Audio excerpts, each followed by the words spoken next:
একটু ফাঁকা করেন, হ্যাঁ। শান্তিও থাকবেন এবং ন্যায় বিচারের জন্য সকল আমাদের পাশে থাকবেন। আশা করি দোয়া রাখবেন ইনশাআল্লাহ।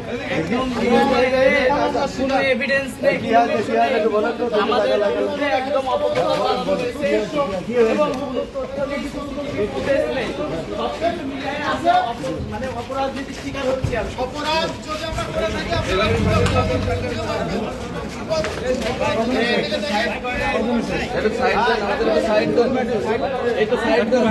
জোর করে সাইড নিতে হবে, তোমার সাইড এমনি দেবে না।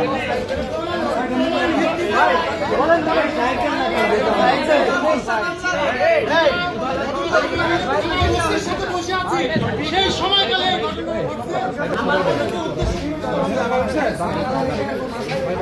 সুন্দরভাবে সাজিয়ে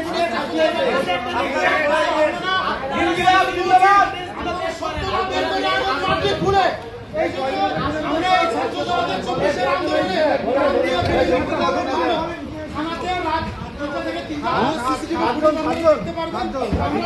ঠিক আছে, ঠিক আছে,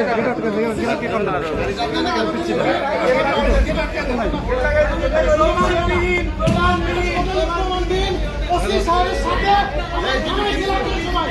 এটা অন্যায়ভাবে আমাদেরকে করা হয়েছে। আপনারা একটা কথা বলে থানা সিসিটিভি ফুটেজ দেখতে পারবেন এবং নীরব হত্যাকাণ্ডের ফুটেজ আপনারা বের করুন। দ্রুত মিডিয়া হত্যাকাণ্ডকে ধামা দেওয়ার জন্য সব